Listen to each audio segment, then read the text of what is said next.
Demek dostlar, Allah'ın salamı olsun sizin üzerinizə. Allah bu ayda etdiyiniz ibadətləri qəbul etsin və mən səs yazıma İmam Əlinin istiğfarından bir neçə kəlmə ilə başlamaq istəyirəm. Düşünürəm ki, tövbə etmək istəyən insanlar, qəlbi yumuşalmasını istəyən insanlar bu kəlmələri oxuyub tövbə namazı qılaraq Allaha daha da belə yaxınlaşa bilər. Bu İmam Əlinin bu münacatı da, bu istiğfarı da çox belə yerinə düşür. Həqiqətən bambaşqa bir incəliyə sahibdir. Demək, qeyd edir, deyir, ya Rabbi, səndən tövbə istəyirəm, sənə tövbə edirəm, ey mənim əziz Allahım. Ona görə ki, mən şəhvətimi sənin rizana tərcih eləmişəm. Allahım, sənə tövbə edirəm. Ona görə ki, mən başqalarının günah işləməsi üçün çalışmışam. Allahım, mən sənə tövbə edirəm. Ona görə ki, izimdən gələnləri yoldan çıxarmışam. Allahım, sənə tövbə edirəm. Ona görə ki, mən deyir ki, başqa adamları aldatmışam. Tövbə edirəm, ya Rabbi, ona görə ki, mənə düşmənlik edənləri aşağılamışam, zəhl etmişəm. Və sənə tövbə edirəm ona görə ki, hilələrin vasitəsilə düşmənlərimə qalib gəlmişəm. Və deyir, sənə də hilə eləmişəm, ya Rabbi. Buna görə sənə tövbə edirəm. Amma deyir, bunlara baxmayaraq, sən həmişə deyir, mənim pis işlərimə səbr etdin və pis işlərimə görə məni məğlub eləmədin. Yəni, sözlər həqiqətən insana ciddi təsir edir, qəlbini yumuşaldır. Yəni, İmam Əli kimi bir şəxsin dilindən çıxan sözlər, sözlərə baxırsan, deyirsən, ya Rabbi, bəs mənim tövbə namazım, mənim tövbəm necədir, nə şəkildədir? Bir də İmam Əlinin sözlərinə baxırsan, onun tövbəsindəki seçdiyi kəlmələrə baxırsan, bir də özümüzə baxırıq. Düşünürəm ki, hər gün əslində bir fürsətdir. Onların izi ilə addımlayıb, onlara oxşamaq üçün gün, ay bunun üçün dolanır, bunun üçün fəsillər keçir və hər keçən anımız bir fürsətdir. Biz onlara oxşaya bilərik dostlar və onun üçün də bura toplaşmışıq. Və mən Taha surəsindən başlamaq istəyirəm dostlar. Taha surəsi demək, Qurani Kərimin 20-ci surəsidir dostlar, Taha surəsi. İçində barındırdığı mövzular bir çox mövzulara toxunur. Əsasən Musa Peyğəmbərin hekayəsi daha çox danışılır. Ancaq Quran-ı Kərimin başlanğıcında, daha doğrusu surənin başlanğıcında Quranı müsəlmanlar üçün çətinlik yaratmaq deyil. Yəni, Quranın məqsədi, nazil olma səbəbi müsəlmanların çətinliyə düşməsi deyil, əksinə bir nəsihət, bir rəhbər olaraq göndərildiyi deyilir. İlk ayədə belə gəlir. Daha sonra Musa Peyğəmbərin hekayəsi, Peyğəmbərin uşaqlıq dövrü, Fironun sarayında böyüməsi, Allahın ona peyğəmbərlik verməsi, vəhiy göndərməsi, daha sonra Musa Peyğəmbərin qardaşı Harunla olan dialoqları, İsrail oğullarının Misirdən çıxması və dənizin aralanması, daha sonra axirət günü, tövhid, Allahın sifətləri, peyğəmbərlərin vəhiyə olan sədaqətləri, namaz və ibadətin önəmi kimi belə mövzuları içində barındıran bir surədir. İnsanlara Allaha təvəkkül etməyi, səbr etməyi xatırladan ayələrlə doludur dostlar. Bismillahirrahmanirrahim. Demək, Taha surəsi 1-ci ayədə belə başlayır. Biz Quranı sənə ona görə nazil etmədik ki, əziyyətə düşəsən. Onu Allahdan qorxanlar üçün ancaq nəsihət kimi göndərdik. Yenə də baxırıq ki, Qurani Kərim Allah qorxusundan çıxış edir.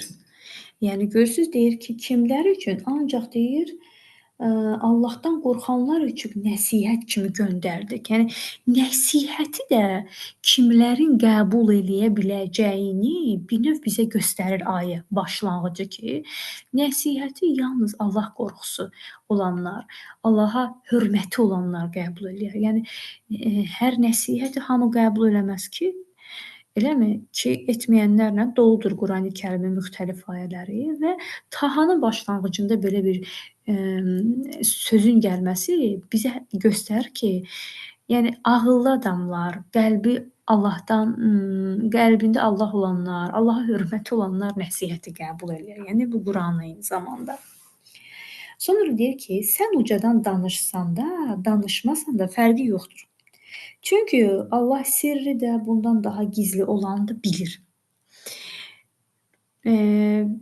Oxşar ayələr bilirsiniz, yəni bura qədər təkrarladığımız ayələrdə qarşımıza çıxıbdır ki, Allah gizləni bilir, demədiyinizi bilir, kökslərdə olanı bilir, pıçıldadığınızı bilir, qəlbinizdə ən gizlətdiyinizi bilir. Yəni bu ayəyə oxşar bir çox ayələr var ki, bizə xatırladır ki, sən danışdın, danışmadın, içində saxladın, saxlamadın, ən belə gizli, məhrəm yerində də belə onu saxlasan belə, o nədirsə onu Allah bilir. Və bu da bizə kifayət edir ki, insan öz içini və düşüncəsini düzəltsin. Çünki heç kimin bilməsinə ehtiyac qalmasa da, amma ehtiyac yoxdur, amma Allah onu bilir. Sonra dostlar, 14-də maraqlı bir ayə var. Deyir ki, məni xatırlamaq üçün namaz qıl. Bax, burada Musa peyğəmbərlə olan bir söhbətdir. Amma ayənin içində belə bir ifadə var. Deyir ki, məni xatırlamaq üçün namaz qıl. İnsanların bir çoxu namaz qıl deyəndə deyir ki, mən Allahı deyir sevirəm.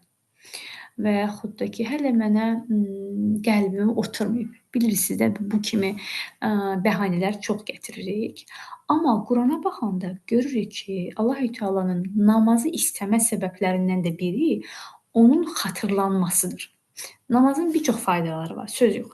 Amma səbəblərindən də biri, baxın, Taha surəsi 14-cü ayədə gəlir. Deyir ki, məni xatırlamaq üçün namaz qıl. Bəs yaxşı, Allahı xatırladıqda nə olacaq? Əlbəttə, o zəncirvari fərqli gözəlliklərə səbəb olacaq o xatırlanma. Sonra 16-da deyir ki, qoy ona inanmayan və nəfsin istəklərinə uyan bir kəs səni ondan yayındırmasın, yoxsa məhv olarsan. Baxın, görün necə gözəl izah edir əslində kitab. Deyir ki, yəni Allahı xatırlamaq, Allaha tabe olmaq elə bir şeydir ki, çalış ki, onu səndən yayındıracaq adamlarla oturub durma.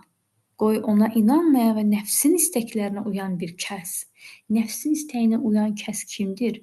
İstədiyi yerdə, istədiyi anda içki içən, zinasını edən, haramdan pul qazanan, şəriətə əməl etməyən, yəni yasaqları rahatlıqla edən insanlar. Nəfsin istəklərinə uyanlar bunlardılar da, deyilmi? Deyir ki, bunlar səni ondan yayındırmasın, yoxsa məhv olarsan. Bu bizə bugün deyir ki, ey müsəlman, ey möminə olmaq istəyən qadın, iffətli qadınlarla oturdur. Ey müsəlman kişi, müsəlman mömin olmaq istəyən kişi, iffətli kişilərlə oturdur. Şəriətə hörmət edən, dilinə, özünə, ləyaqətinə hörmət edən insanlarla oturdur. Allahdan yayındıran insanlardan özünü kənar saxla, əks halda deyir, nə olarsan, yoxsa məhv olarsan ki, biz bunun nümunələrini çox görmüşük bu yaşa qədər. Çox qohumda, dostda, tanışlarda sonu məhvə doğru gedən insanlar görmüşük ki, səbəbi dostları olubdur, səbəbi seçdiyi əhatəsi olubdur. O yüzden boynumuza düşən vəzifələrdən də biri özümüz üçün seçəcəyimiz dostların Allah anıldığı zaman həya edən, Allahdan çəkinən, Allaha hörmət edən dostların olmasına özən göstərəcəyik. Bizi Allaha yaxınlaşdıran dostların olmasına özən göstərəcəyik. Sonra 25-də dua var. Ümumiyyətlə Qurani-Kərimdə ayələrdə müxtəlif janrda ayələr var. Daha doğrusu surələrdə müxtəlif janrda. Əmr var, dua var, lənət var. Oradan da ən belə sevdiyim dua motivində olan ayələrdir ki, 25-də də onlardan biridir. Deyir ki, ey Rəbbim, köksümü açıb genişlət. Yəni bu günləri bir insan necə dua edim, necə gözəl dua edə bilərəmi düşünürsə, yəni çox rahatlıqla Qurani-Kərimdən ayələri seçib özü üçün namazlarında onu oxuya bilər. Həm o sözlər çox dərin mənalı sözlər olacaq, görəcəksiniz.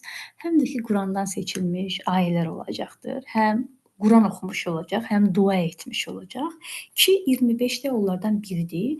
Deyir, ey Rəbbim, köksümü açıb genişlət, işimi yüngülləşdir, dilimdəki düyünü aç ki, sözümü anlasınlar. Yəni, görün nə gözəl duadır. Bax, biz bu duanı, mən düşünürəm ki, hər gün bir dəfə namazımızda etsək, niyyətimizdə də elə tutsaq ki, məsələn, evdar qadınlar. Ya Rabbi, sən mənim köksümü aç, genişlət. Nə deməkdir? Səbrimi ver. Allahım, orada elim, helim, içinə hər bir şey sığdırmaq olur o sözün. İşimi yüngülləşdir. Yəni gündəlik evdar qadınlar nə qədər iş görür? İndi biz qadınlar üzərindən danışaq da.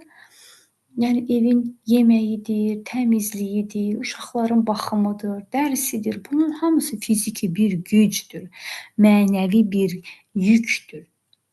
Fiziki güc tələb edən bir şeylərdir. Baxın, 27-dəki duanı, Taha surəsindəki o duanı dilimizə süzdürsək, ya Rabbi, işimi yüngülləşdir, dilimdəki düyünü aç ki, sözümü anlasınlar. Bəzən dilimizdə düyünlər olar. Elə bir düyünlər olar ki, o qəlbimizdəki sevgini öz ailə fərdlərimizə çatdırmağa mane olar. İmanımızı çatdırmağa mane olar. Dua edək, Allahım dilimizdəki düyünü çöz ki, qəlbimizdəki dilimizə axsın, nə olsun, sözümü anlasınlar. Elə əmin. Daha sonra 39-da deyir ki, öz tərəfimdən sənə qarşı qullarım arasında məhəbbət oyatdım. Niyə görə məhəbbət oyatdı? Ona görə ki, demək ki, burada Musa peyğəmbərin çaya qoyulması, sonra Fironun sarayına getməsi haqqında danışılır. Mənim diqqətimi çəkən mövzu, yəni qəlblərə məhəbbət qoyan, insanlar arasında ülfət yaradanın Allah olduğunu görürük. Məsələn, başqa bir ayədə deyir ki, sən deyir, dünyaları da versən, onların arasında deyir, ülfət yarada bilməzdin, deyir. Yəni sevgi, məhəbbət. Yəni insanlar arasında sevgi, məhəbbət də bir Allahın əslində ərmağanıdır. Və eyni zamanda başqa bir ayə var ki, Allaha xidmət edənlərin deyir sevgisini Allah digər müsəlmanların qəlbinə qoyar. Yəni birinin Allah yolunda səmimi, gözəl şəkildə xidmət etməsi bərabərdir. Həmin o insanın sevgisini başqa müsəlmanların qəlbinə yerləşdirmək. Məsələn, dövrün alimləri ola bilər, İslam uğrunda iş görənlər ola bilər. Elə bizim öz həmvətənimiz Hacı Şahin. Yəni 20 ildən çox müsəlman bacı qardaşlarına İslamı çatdırmaq, təbliğ etməklə məşğul oldu. Və nəticə nə oldu? Nəticə onun sevgisini Allah öz məmləkətindəki insanların qəlbinə yerləşdirdi. Yəni qəlb Allahın evidir dostlar, həqiqətən. İnsan oranı səliqəyə salanda Allah oraya böyük bir mükafat verir. Daha sonra 42-də deyir ki, məni zikr etməkdə zəiflik göstərməyin. Zəiflik istəmir. Niyə? Çünki insan zikirdən, mənəviyyatdan zəif düşəndə şeytan ona qalib gəlir. Necə ki, biz xəstələnərik, gücümüz olmaz, virus bizə qalib gələr, taqətimiz olmaz, enerjimiz olmaz, şənliyimiz olmaz, duraq evimizin işini görək, gümrah olaq, xidmət edək. Niyə? Xəstə düşər, o virus bizə qalib gələr. Zəif olarıq da. İman da belədir. İmanımız zəifləyəndə, zikri deməkdən zəif düşəndə şeytan bizə qalib gəlir. Mənəviyyatımızın, hiss etməmizin, şükrümüzün, sevgimizin, axirət inancımızı zəiflədir və o süst bir şey olur. Necə ki, bədənimiz xəstələndə süst olur, ruhumuz da xəstələnib süst ola bilir axı. Demək nə imiş? Allahı zikr etməkdən həmişə istəkli olmasaq da bunu özümüzü məcbur etməliyik. Zəiflik göstərməməliyik. Allahın bizdən istədiklərinə zəiflik göstərməməliyik dostlar. Sonra 44-də deyir ki, onunla yumuşaq danışın. Bəlkə öyüd nəsihət qəbul etsin, yaxud qorxsun. Fironla olan söhbətindən deyir ki, Fironun yanına gedin, çünki o həddi aşmışdır və onunla necə danışıq üslubunu Allah-u Teala Musa əleyhissalama çatdırır ki, deyir, onunla baxın, yumuşaq danışın. Yəni burada əslində Allah-u Teala birinin haqqı çatdırmaq istəyirsənsə, birinə təbliğ etmək istəyirsənsə, birinin qəlbinə sözü yeritmək istəyirsənsə, yumuşaqlıq formasını bizə öyrədir ki, bunun üçün yumuşaq davran. Yumuşaq davranmaq, danışmaq həqiqətən bu dünyanın ən belə gözəl nemətlərindən biridir düşünürəm. İnsanların qəlbinin arasında sevgini çoxaldan, stresini azaldan, axirət ruzisini çoxaldan bir əməldir, bir hərəkətdir, yumuşaq davranmaq. Ki deyir ki, onunla yumuşaq danışın. Sonra deyir ki, doğru yolla gedənlərə salam olsun. Görün nə gözəl sözdür. Yəni əgər bugünün mömini, cavanı ibadətində, göz zinasından kənar, sədəqəsində və digər ibadi mövzularda qayrət edib dua edirsə, doğru yoldadır. Və nə gözəl böyük bir müjdədir ki, Allah-u Teala deyir ki, doğru yolda olanlara salam olsun. Necə gözəl bir şeydir. İnsan hiss edir ki, ona Allahın salamı var. Necə möhtəşəm bir möhtəşəm bir xəbərdir. Sonra 61-də deyir ki, iftira yaxan ziyana uğrayar.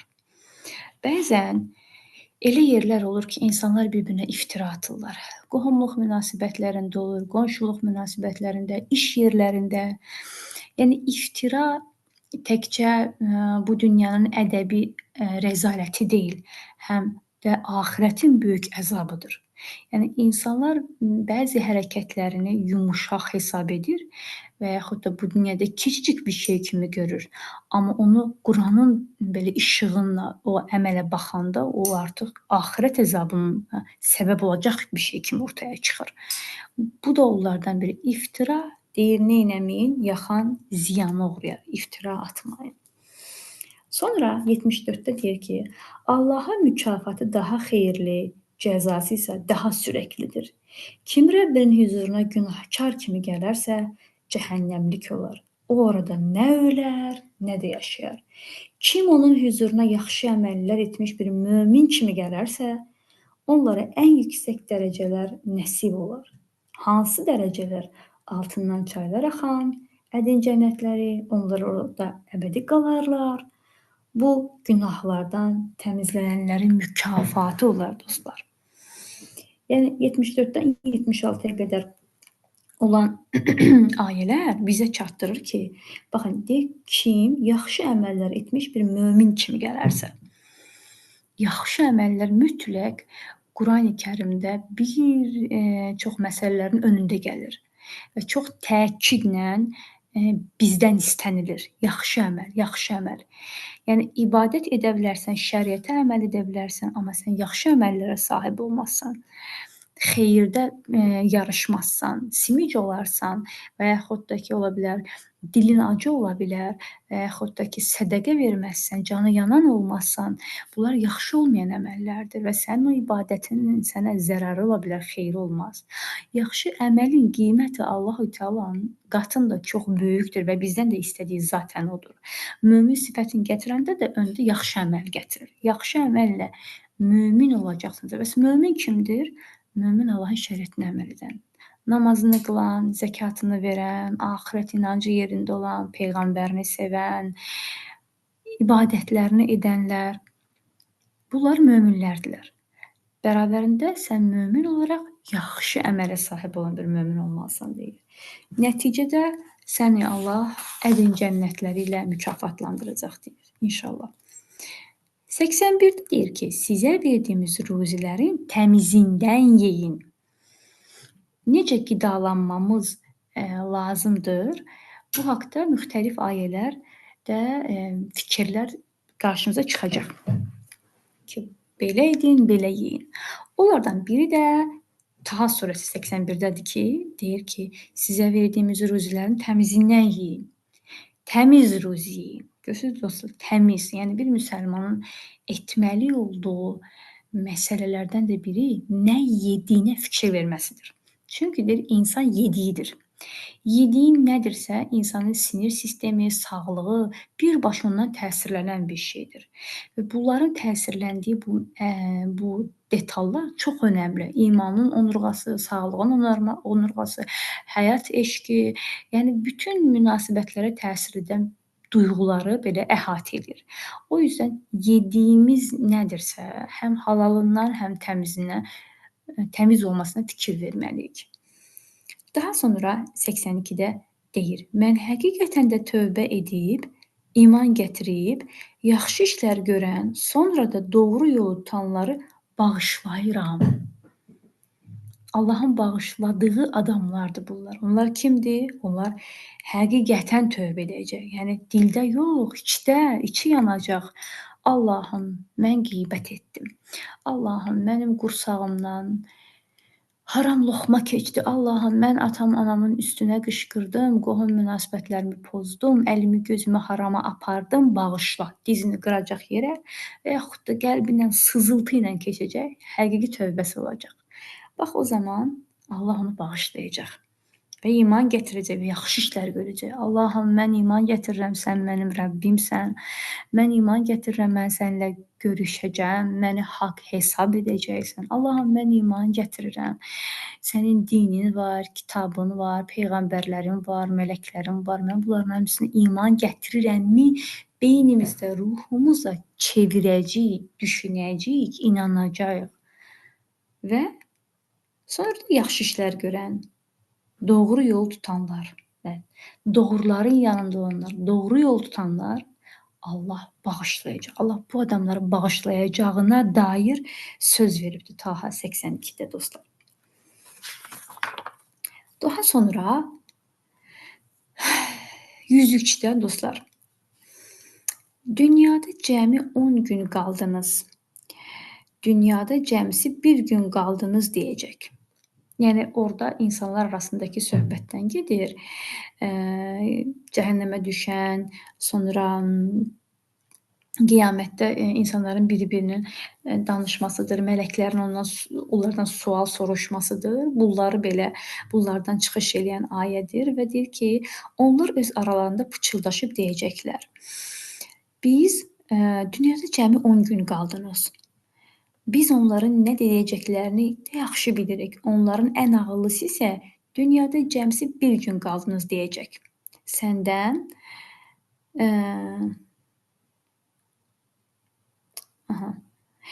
dostlar, yəni ki, buna oxşar başqa cür ayələr də var. Dünya həyatının nə qədər qısa olduğunu bizə göstərən ayələrdən biridir ki, insan o birisi dünyaya keçid edəndə bu dünyadakı qaldığı vaxt bu qədərini qısa görsənəcək.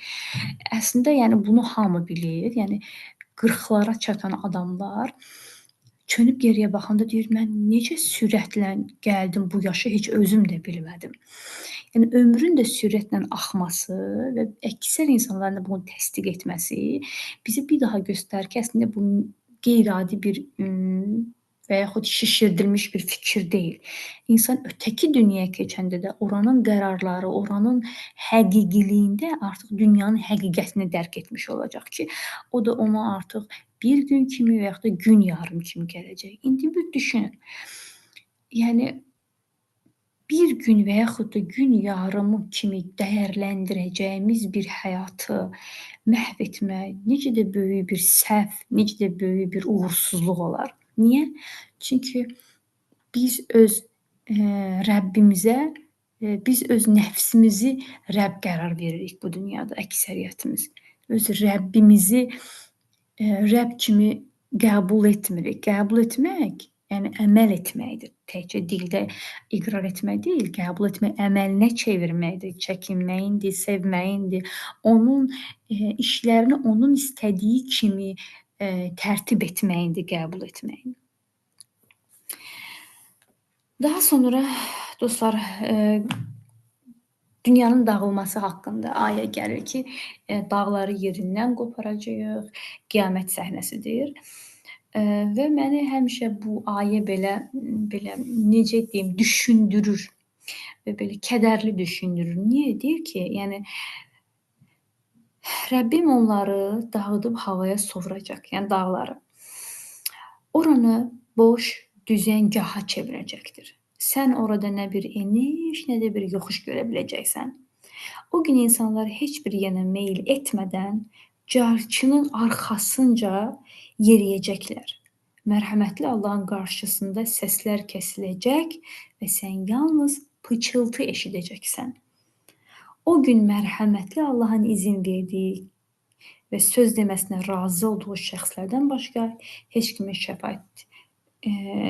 şəfaəti fayda verməyəcək. Yəni bu dünyanın qiyamət səhnəsindəki halı təsəvvür olunur ki, məsələn deyir ki, biz səmanı əridib tökərik yerə, yəni sonra ayla günəşi bir-birinə qovuşdurarıq, səmanı bir kağız kimi bükərik, dağları bir toz halına gətirərik, yerin altının üstünə gətirərik, çayları, dənizləri qaynadıb tökərik, yerdən, yəni yerin darmadağın olacağına dair Qurani-Kərimdə ayələr var. Bu da onlardan biridir ki, biz yəni o dünyanın dağılmasını göstərir Allah ki, bu belə olacaq.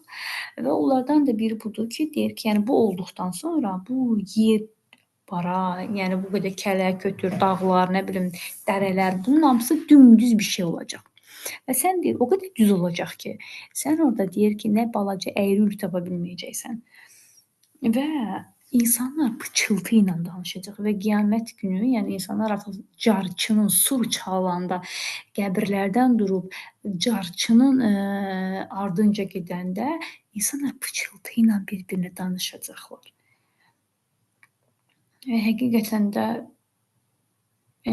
çox ağır bir səhnələrə şahidlik edəcəyik.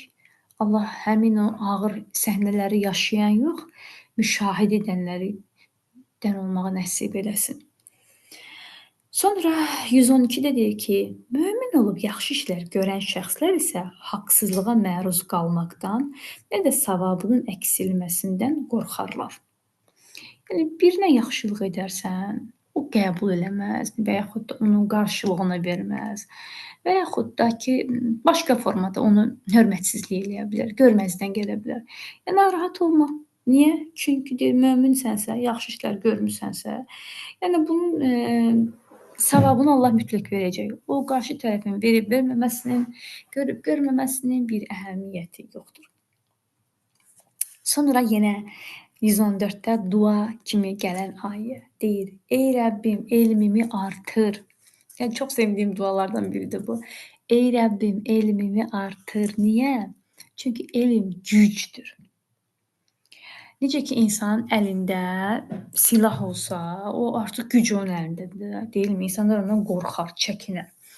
Məsələn, insan fiziki gücü olsa, insanlar ondan qorxar, çəkinər. Maddi gücü olsa yenə.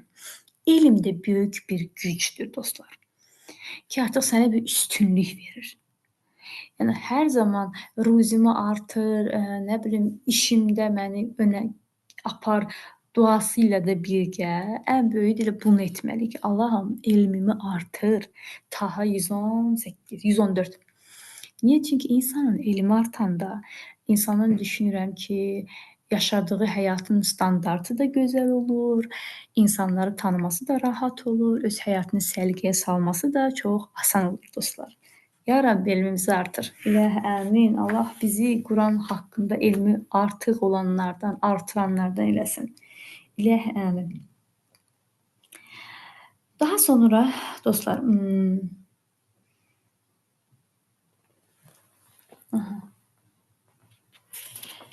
demək 124-125-də kim mənim zikrimdən üz döndərərsə, onun güzəranı sıxıntılı olacaq və biz qiyamət günü onu kör kimi huzurumuza gətirəcəyik. O deyəcək: "Ey Rəbbim, mən dünyada görürdümsə, indi nə üçün məni məhşərə kör olaraq gətirmisən?" 125-də deyir. Sonra Allah deyəcək: "Elədir. Çünki sənə ayələrimiz gəldi, sən isə onları unutdun. Bu gün də sən belə unudulacaqsan." İnsanlar bu dünyada görür, yəni bir-birini görürlər, görməsi ilə böyük nemətlər əldə edirlər. Amma o kəslər ki, bu dünyada gördükləri halda Allahın ayətlərinə kör olublar, Allahın ayətlərinin qarşısında belə dağ olublar, insanlara da yuxarıdan aşağı baxıblar və o həmin insanlar məhşərə artıq qəbirdən çıxanda artıq kör olaraq duracaqlar. Və oradakı böyük bir onsuz da necə deyim, böyük bir sıxıntı, məchulluq, artıq qəbirdən çıxan insanda artıq nəyə getdiyini bilir qəbirdə, artıq nə ilə qarşılaşacağını qəbirdə artıq başa düşübdür. Və oradan kör durması ona ikinci böyük bir əzab, zülmdür. Niyə? Çünki görmür, ona dəyən var, o harasa dəyir, yıxılır, durur, hara gedəcəyini bilmir. Orada da hamı öz hayında, heç kimə əl uzatmayacaq. Hamının dərdi öz başından aşır və kör halda təsəvvür gətirin, yıxıla qalxa o məhşərə gedir və orada danışır, şikayət edir. Ya Rabbi, mən dünyadaykən görürdüm, amma burada niyə belə görmürəm? Cavaba baxın, necə ədalətlidir. Sən dünyada kör idin. Görmürdün ayələrimizi. Namazı eşidirdin, qəlb gözü ilə görmürdün və yaxud da gözlə görmürdün. Allahın məscidlərini görmürdün, hörmət etmirdin və buyur, bu da əməlinin müqabili. Necə deyərlər, dünya sənin tarlan, axirət isə biçdiyindir. Daha sonra